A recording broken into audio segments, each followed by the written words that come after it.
नमस्कार and I welcome you to world affairs. मैं हूं Prashant Dhawan. Now recently Russian, American और चाइनीज मीडिया तीनों एक ही स्वर में एक बात कह रहे हैं कि इंडिया अब रशिया को ऑयल के लिए, कच्चे तेल के लिए जो पेमेंट्स कर रहा है ये चाइनीज करेंसी युआन में कर रहा है। यहां पर आप देख पाओगे सबसे पहले यूएस मीडिया की रिपोर्ट।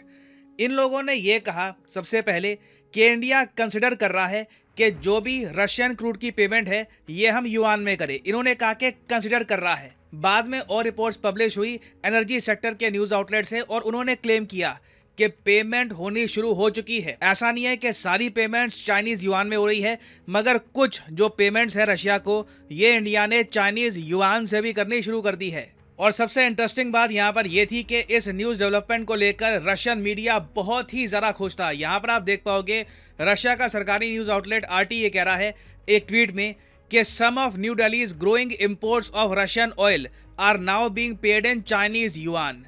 ये भी यहाँ पर अमेरिकन मीडिया को सोर्स करके कह रहे हैं कि बिल्कुल ये पेमेंट्स आनी शुरू हो गई है और इन्होंने इस टाइप की मीम्स बनानी स्टार्ट कर दी। मैं यहाँ पर ये बोलूंगा रशिया की मीम्स बहुत ज़्यादा बेकार होती हैं, इनको बनानी आती नहीं है मीम्स। मगर एक बात हम लोग यहाँ पर देख सकते हैं कि रशिया और चाइना ये दोनों देश बहुत ज़्यादा खुश हैं इस बात को लेकर कि फाइनली इंडिया अब रुपी से हटकर चाइनीज युआन में पेमेंट कर रहा है रशिया को। चाइना का सरकारी न्यूज आउटलेट ग्लोबल टाइम्स ये कह रहा है कि इंडिया का स्टेप डी डॉलराइजेशन में हेल्प करेगा। तो इस वीडियो में हम डिस्कस करेंगे कि रिसेंटली हुआ क्या है, कितनी पेमेंट जानी है इंडिया की रशिया को, और अगर हम अपनी करेंसी को युआन में कन्वर्ट करके रशिया को पे करते हैं तो इसका नेगेटिव इम्पैक्ट क्या हो सकता है। तो बहुत कुछ आपको जानने को मिलेगा, मगर आगे बढ़ने से पहले आपसे एक क्वेश्चन पूछूंगा। क्वेश्चन यहाँ पर यह है कि हाल ही में वो कौन सा देश है जिसकी सरकार ने उम्र तय करने का जो सिस्टम है ये बदल दिया है। मतलब कि पहले जो आदमी इस देश में 30 साल का हुआ करता था सरकारी डॉक्यूमेंट्स में, जिसकी एज 30 साल थी, अब वो 28 या 29 साल का हो चुका है। ये बड़ा चेंज रिसेंटली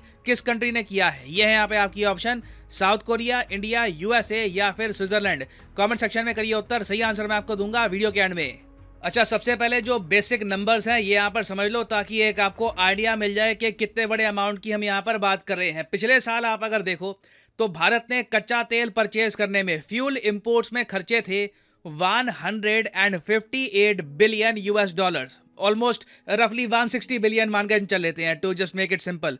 160 बिलियन डॉलर्स हमने ऑयल पर खर्च दिए।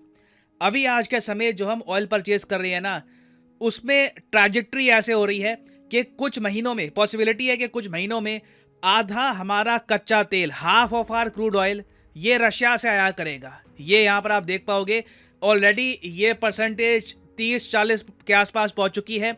It can very much go to 50%। तो रशिया को एटलीस्ट मैं कहूँगा हमें पेमेंट करनी होगी करीब 60 से लेकर 70 बिलियन डॉलर्स की। अब ये जो पेमेंट है इसका कुछ पोर्शन हम रुपी से कर रहे हैं, और ऐसा नहीं है कि रशिया को बिल्कुल भी समझ नहीं आ रहा कि रुपी का क्या करे। कई रशियन कंपनीज हैं, उन्होंने वापस इंडियन रुपी को इंडिया में इन्वेस्ट कर दिया है और इन्वेस्टमेंट के रिटर्न्स वो एंजॉय करेंगे। मगर कहीं ना कहीं ये बात ऑब्वियस है कि रशिया कुछ पेमेंट्स का हिस्सा चाइनीज युआन में भी चाहता है, क्योंकि रशिया ये मानता है कि चाइनीज युआन एक ज्यादा बड़ी ग्लोबल करेंसी है। अगर इनके पास चाइनीज युआन होता है तो ये चाइना से ज्यादा चीजें परचेज कर सकते हैं, क्योंकि आप सबको पता होगा चाइना से ये लोग बहुत कुछ खरीदते हैं। और देखिए, चाइना का जो सरकारी न्यूज आउटलेट है ग्लोबल टाइम्स, इसने ये बात बोली है कि इंडिया का जो ये स्टेप है, इवन दो दोनों कंट्रीज के रिलेशंस बहुत अच्छे नहीं हैं, तब भी अगर इंडिया युआन का इस्तेमाल करना स्टार्ट कर देता है in the future as well, इससे युआन की जो इंपॉर्टेंस है ग्लोबली ये बढ़ने वाली है। यहाँ पे आप देख पाओगे इन्होंने साफ साफ ये बात लिखी है कि India's reported settlement in Chinese yuan will also boost the internationalisation of the currency. Of course ये चाइनीज युआन की बात कर रहे हैं। चाइना का बड़ा सपना ये है कि डी डॉलराइजेशन हो, ना सिर्फ डी डॉलराइजेशन हो, डॉलर को रिप्लेस कर दे चाइनीज युआन। दुनिया की जो मेन रिजर्व करेंसी है, जो स्टेटस यूएस डॉलर एंजॉय करता है वही स्टेटस चाइनीज युआन एंजॉय करे। ये इनका लॉन्ग टर्म प्लान है। और आगे ये लोग ये भी ऐड करते हैं कि इंडिया सिंस अपने आप में एक जायंट कंट्री है, इन्फ्लुएंशियल कंट्री है, तो इंडिया अगर चाइनीज युआन का इस्तेमाल करेगा रशिया को पे करने के लिए, तो इससे बाकी छोटे कंट्रीज के सामने भी एक डेमोन्स्ट्रेशन आएगी। इनको भी दिखेगा कि अच्छा, चाइनीज युआन इतना इंपॉर्टेंट है कि जब इंडिया पे कर सकता है तो हम लोग भी चाइनीज युआन का यूज क्यों नहीं करते। और इन लोगों ने अपने आर्टिकल में इस बात का एक प्रूफ भी दिखाया है कि पिछले कुछ महीनों में आप देखो ना, तो ग्लोबल करेंसी की जो यूजेज है उसमें चाइनीज युआन का यूज बढ़ा है। यहाँ पे आप देख पाओगे इन्होंने ये बात साफ लिखी है the yuan's global share went up 2.54% in May महीने में ये 2.54% हो गया था, जबकि अप्रैल में ये 2.29% था। तो मतलब कि किसी बड़े देश ने युआन परचेज किए हैं बड़ी पेमेंट्स करने के लिए।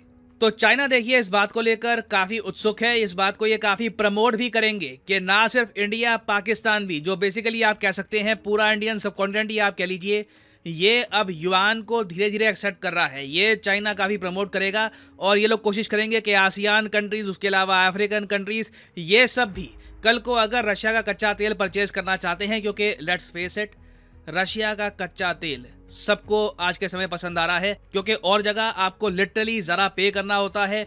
उसके अलावा डिमांड सप्लाई का भी इशू है। रशियन कंपनीज बड़ी शिपमेंट्स कर रही है आज के समय एट वेरी अट्रैक्टिव प्राइसेस। दूसरी बात ये भी है कि सिंस रशिया पे इतने ज़रा हैवी सैंक्शन लगे हैं, रशिया अपना ऑयल बिना इंश्योरेंस के काफ़ी बार एक्सपोर्ट कर देता है। हालांकि मैं ये कहूँगा किसी दिन कोई इनकी जो शिप है ये समुद्र में डूब गई, कोई एनवायरमेंटल डिजास्टर हो गया, तो वेस्टर्न कंट्रीज रशिया को बहुत ज़रा कोसेगी, मगर अभी उसके बारे में कोई इतना फोकस कर नहीं रहा। इस वक्त आप कह लीजिए यूएसए के जो सैंक्शंस हैं ये रशिया के ऑयल एक्सपोर्ट्स को बूस्ट कर रहे हैं और चाइना की जो करेंसी है युआन, इसको भी बूस्ट कर रहे हैं। मगर हमें ना एक डिटेल अभी ये पता नहीं है कि बेसिकली इंडिया ने अगर मान लो कुछ पेमेंट्स करी है युआन से, तो कितनी पेमेंट्स करी हैं। क्या एक बहुत ही बड़ा अमाउंट है? क्या वो 5 बिलियन 10 बिलियन डॉलर्स का अमाउंट है? अगर उतना बड़ा अमाउंट है तो डेफिनेटली इसका एक बड़ा एडवांटेज मिलेगा चाइना को। अगर अमाउंट बहुत छोटा है, कुछ मिलियंस ऑफ डॉलर्स का है, तो I don't think it will be that big. मगर अभी आने वाले समय में ना इंडिया का एक असली टेस्ट तब आएगा जब ब्रिक्स कंट्रीज आपस में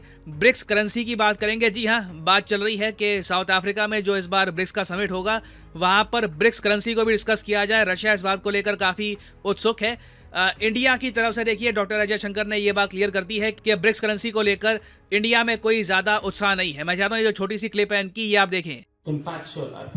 On what we will discuss at the BRICS meeting, that we'll have to see, because there are many other issues, but there is no idea of a BRICS currency, if I understood your point rightly. That currencies, to my mind, will remain very much a national issue for a long time to come.